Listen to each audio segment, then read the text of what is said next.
অনেক মা হয়তো ভাবছে যে বাবা তুমি যে বললে ভগবান এই হরিবাসরে লুকিয়ে আছে, কীর্তনটা শেষ হলেই তোমাকে জিজ্ঞাসা করব কোথায় ভগবান দেখিয়ে দিয়ে যাও। ভাবছেন অনেকে। ঠিক আছে, কে কে ভগবান দেখতে চান একবার দুটি বাহু তুলুন তো দেখি। কে কে দেখতে চান? ওই সবাই মুখে তো বললে হবে না। হ্যাঁ, আজকাল আপনাকে এই ভারতীয় নাগরিক বলে মানবে আপনার কি দেখে? আপনার মুখটা দেখে। আপনার মুখের সঙ্গে আধার কার্ডটাও মিলিয়ে দেখবে, তাই তো? সবাই তো বললে হবে না যে হ্যাঁ সবাই দেখবে, তাহলে সবাইকে তুলতে হবে। হ্যাঁ, আমি তো দেখবো কে কে দেখতে, যেটা বলবো সেটা আপনারা করবেন। করবেন তো? বেশি কিছু করতে হবে না, মাত্র 4 ঘন্টা কাজ। 4 ঘন্টা কাজ করতে পারবেন না? একটা যেটা বলবো কিছু নয়, মাত্র 4 ঘন্টা জলের মধ্যে ডুবে বসে থাকবেন। হরি বল, হরি বল, হরি বল।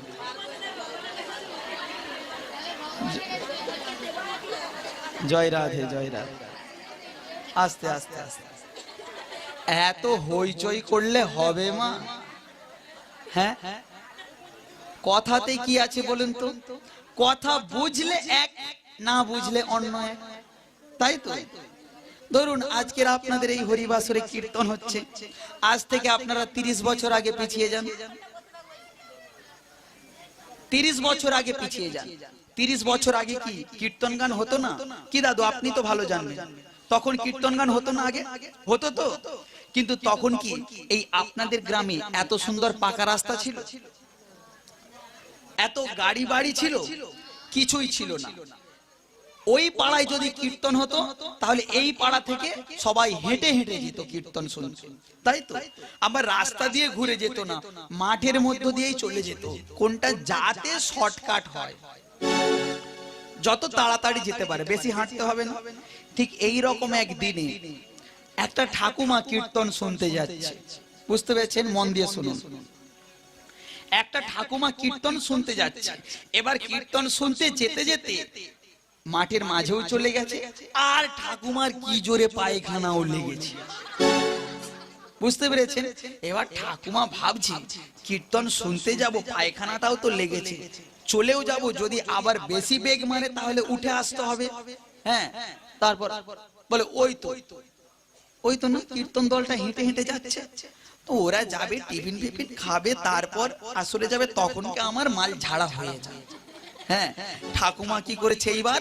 সেই মাঠের মধ্যেই বসে পড়েছে। হ্যাঁ, এইবার কিছুক্ষণ পর উঠে দাঁড়িয়েছে।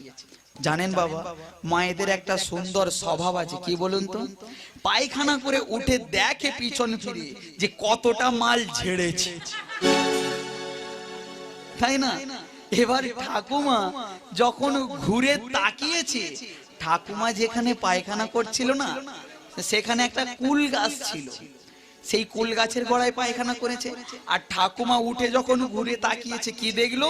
সেই পায়খানার উপরে একটা টক কুল পড়েছে। জিভে জল এসে গেল নাকি? ওই তো মুখ ঢাকা দিয়ে দিয়েছে। হ্যাঁ, এবার ঠাকুমা তো ঢোক গিলতেই আছে, এই দিক ওই দিক তাকাচ্ছে, বলে এত সুন্দর কুল ফেলে রেখে যাব, কেউ যদি দেখে নেয়। এইবার এই দিক ওই দিক তাকিয়ে ধীরে ধীরে বসেছে। এইভাবে বসে পায়খানা থেকে কুলটা তুলে নিয়ে আঁচলের মধ্যে মুছে নিয়ে গালে ফেলে দিয়ে কীর্তন শুনতে চলে গেল। জয় রাধে। এবার কীর্তন শুনতে বসেছে, কীর্তনিয়া কীর্তন করছে। কীর্তন করতে করতে এবার কীর্তনিয়া একটা গান ধরেছে, কি? তোর কুলের কথা বলে দেব, তোর কুলের কথা বলে দেব। ঠাকুমা মনে মনে ভাবছি, আমি পায়খানা করতে বসেছিলাম, কীর্তন দলটা আসছিল, তাহলে পায়খানার উপরে কুল পড়েছে, আমি তুলে খেয়েছি, কীর্তনিয়াটা তো দেখেছে। হ্যাঁ, ও বেটা তো হাটে হাঁড়ি ভেঙে দেবে। তাহলে আমি কি করব? ও কীর্তনিয়ার মুখ বন্ধ করতে হবে। তাহলে কি করা যায়? ঠাকুমা তখন তাড়াতাড়ি করে একটা সেফটিনে করে 1 টাকার নোট নিয়ে গিয়ে কীর্তনিয়ার বক্ষ মাঝে গেঁথে দিয়ে চলে এলো। তখন করে 1 টাকা মানে বুঝতে পারছেন কত মূল্যবান। কীর্তনিয়া ভাবছে তাহলে আমার কীর্তন তো খুব ভালো হচ্ছে, তা না হলে ঠাকুমা 1 টাকা দেবে কেন?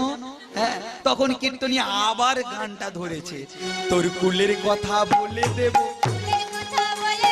কুলের কথা বলে দেব।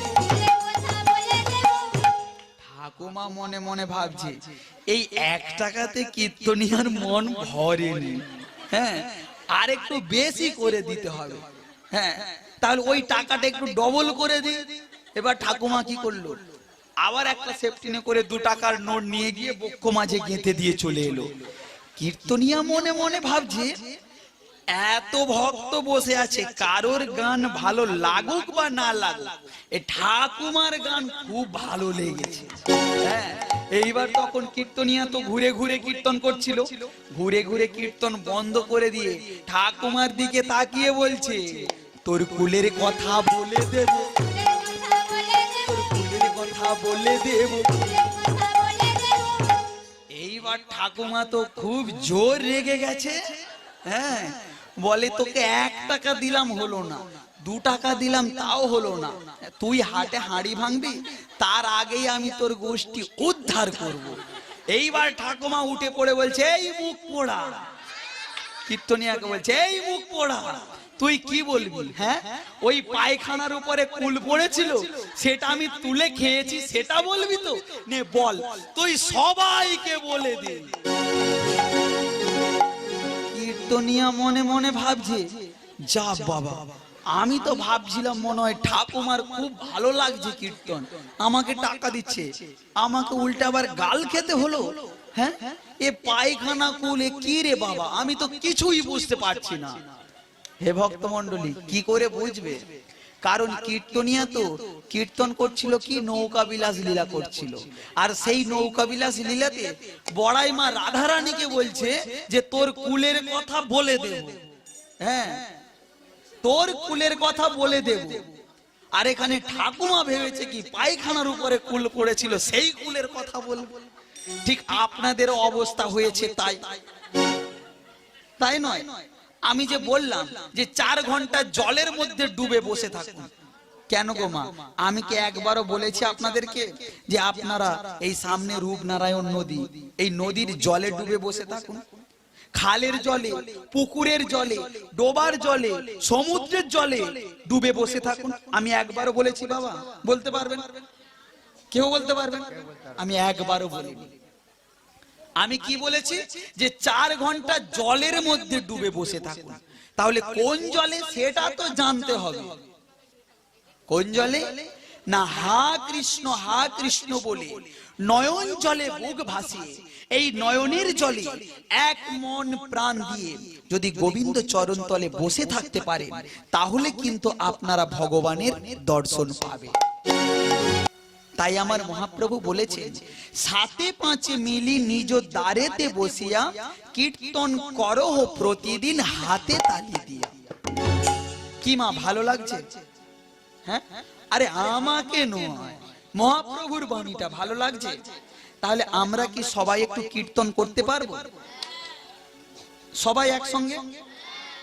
আর মহাপ্রভু যেটা বললো হাতে তালি দিতে, ওটা কি দেওয়া যাবে? তাই তো?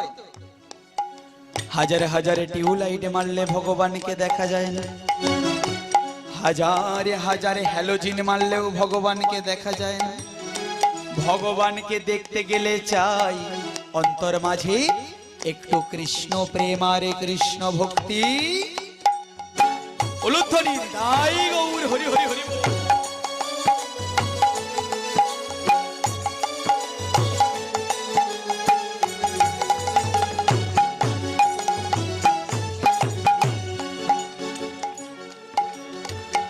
আজকের সেই ভগবান কুরুক্ষেত্রের মাঠে দাঁড়িয়ে আছে, আর ওই দিক থেকে দুর্যোধন চিৎকার করে বলে উঠল, ওরে কে আছিস, আমাকে একটু জল দিয়ে যা।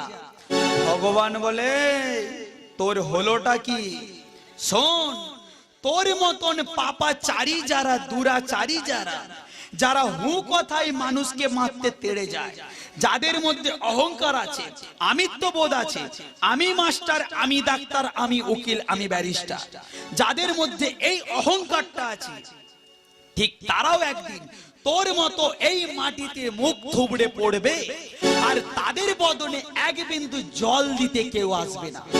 তাদের স্থান কোথায় হবে জানিস? ওই দেখো শ্মশানে, কিবা রাতি কিবা দিনে। কি ব্যাপার, তুমি কি আমাকে জ্ঞান দিতে এসেছো? জ্ঞান দিচ্ছ আমায়?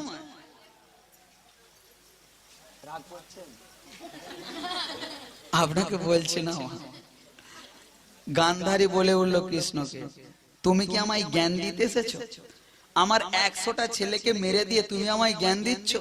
তোমায় আমি ছাড়বো না, তোমাকে আমি অভিশাপ দিয়ে জর্জরিত করে দেব।